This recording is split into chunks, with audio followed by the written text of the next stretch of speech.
I'm here, I'm asking you. Where's my sign? You know, come on. I'll give you another chance. Maybe you were busy, you know, it's night time here, it's busy out the other side of the world. I'll give you another chance. I said, look, this time don't worry about a bolt of lightning. Maybe I could just get a bit of a creak in the floor. You know, maybe I could hear a car backfire. Something that I'll know it's for me, but no one else will know, just between you and me. Again, I said, go.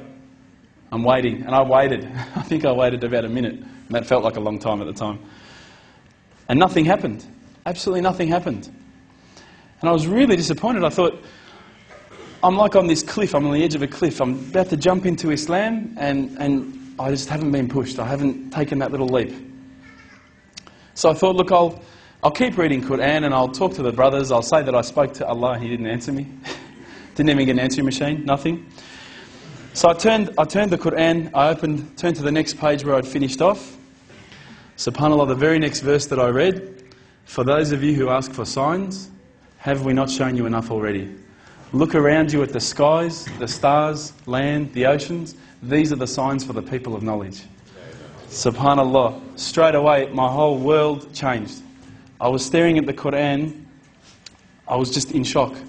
I couldn't believe that I'd been so arrogant to ask for my own specific sign when the signs had been around me all the time. There's a creator because there's a creation. So I closed the Quran. I had the best night's sleep, I've got to tell you. I went straight to the mosque the next day. Alhamdulillah, Abu Hamza was there again. I said, Abu Hamza, this is what's happened to me. He said, that's it, you become a Muslim today. There's no mucking around with Abu Hamza. I said, but wait a second, I just had a zinger burger with dude on the way here, you know. I've got to brush my teeth or something. I heard we can't eat ham, you know, what's going on? He goes, don't worry about all that. Yallah. So, but when I walked into the mosque, the people just started pouring in. And I went, SubhanAllah, look at this religion. You know, I've been to churches where there's, you know, 20 people, 30 people, 50 people. There was about 1,000 people that night. And I thought, this is amazing. This religion is truly the religion of choice. And then I found out it was the first night of Ramadan. The good old Ramadan Muslims. But still, it was nice. So anyway, Abu Hamza took me aside. He said, look, you're going to have to say a few words. I said, what do you mean I've got to say a few words? I thought I just had to sign something, get a bit of garlic sauce on my tongue or something, that's it. I'm a Muslim. He said, no, you've got to make shahada, we need witnesses. You've got to say these words. I said, can't you just let me do it in English? I said, have you seen the guys out there, man? They've all got beards down here, they're massive. You get these words wrong, I'm a dead man again, you know? He goes, no, you have to say them, and trust me, bro, you know, trust me. And I did, and alhamdulillah I did. I stood up in front of all the brothers, and to be honest with you, I was looking across this sea of beards. I was mesmerised. I started to say the words, and all the fear went out of my body and out of my heart. Ashhadu an la ilaha illallah wa ashhadu an Muhammadan Rasulullah. And I felt like a shower had been turned on inside, and my whole body had been flushed clean. And trust me, I needed to be flushed clean. I was standing up there. All the brothers started yelling out, Takbir, Allahu Akbar. I thought I'd done something wrong. So I stood back a bit, and they started coming towards me, and I thought, oh no. I'm pretty sure I said what he said. And they started hugging me and kissing me. Now, I had never been hugged and kissed by that many men in my life.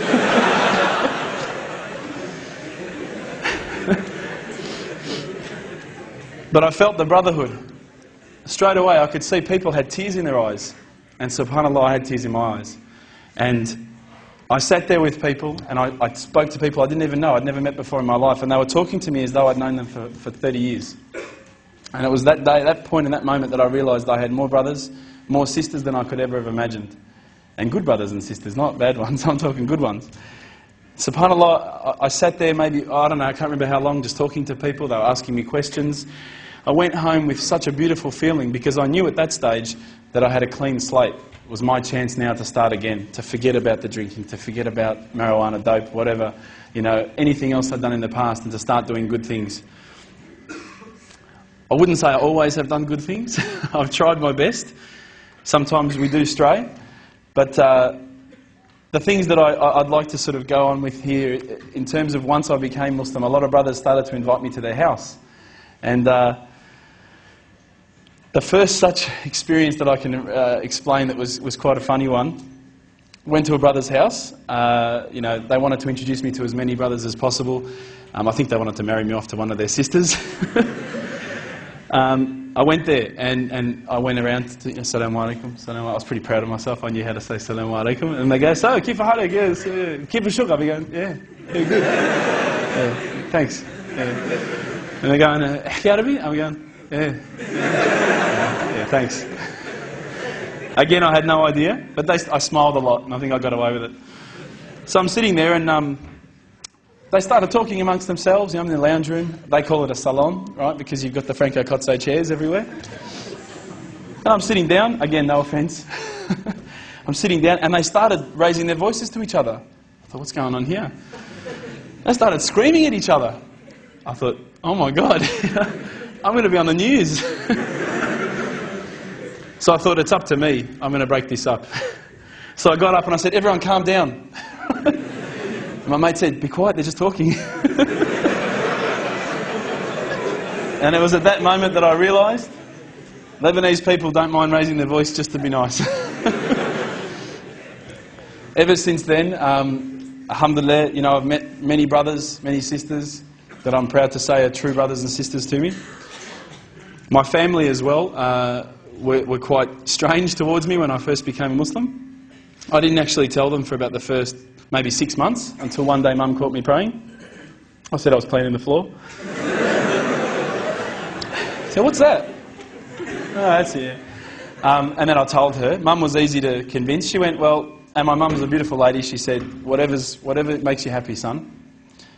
And that was beautiful. But my dad and my sister were very different. My dad was like, what? Have you got an AK-47? Have you got any grenades? I said, no, I'm not getting them till next week. It's all right. My father, I think, originally thought that I was going to be very strange towards him. Being separated from my mother, at that stage he had a girlfriend. He felt that I wouldn't approve. It was quite strange. It was a bit of a role reversal. I felt like his father, and he was the son. What my dad actually said to me one time, which was quite a nice thing, he said, look, you know, as much as I don't know that I could ever believe what you believe, it's made you a nicer person. And as the other brother mentioned, obviously the fundamentals of Islam is that we have to respect our parents. Now, whether our parents are not Muslim, we still have to respect them, just as we have to respect our neighbours, respect anyone. And I was actually a lot nicer to my parents. I was kind of like, you know, get out of my way, I'm going out with my mates, see you later. And my dad's car broke down and he called me and I could come and pick him up. He was wrapped. And he said, you know, ever since you've become a Muslim, you're a lot more reliable. I said, inshallah, this is a Muslim trait, not a Lebanese trait. My sister also had a bit of difficulty with it. And again, I think it was centred around how's he going to think about us? What's he going to think of us? Once I explained to them that I'm not here to push my religion upon you. I'm just here to live my life. It's up to me, between me and Allah, how I'm going to do things. My sister actually now starts to agree with some things that I talk about. She buys halal meat when we go over, alhamdulillah. My mum only buys halal meat. I think we're keeping most of the butchers in, you know, they can buy boats now, they can buy cars. All my parents and everyone are buying halal meat.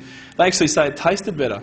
But obviously we know that there are reasons as to why we buy halal meat, not just because it tastes better. Ever since then, I've been a lot happier. Things don't seem to get you down as much when you realise there's another purpose for you, that you're not just here to die, you're not just here to do 9 to 5 every day, work, go home, go to sleep, watch TV. Even just getting up and praying like the Fajr and praying each 5 prayers in the day, you feel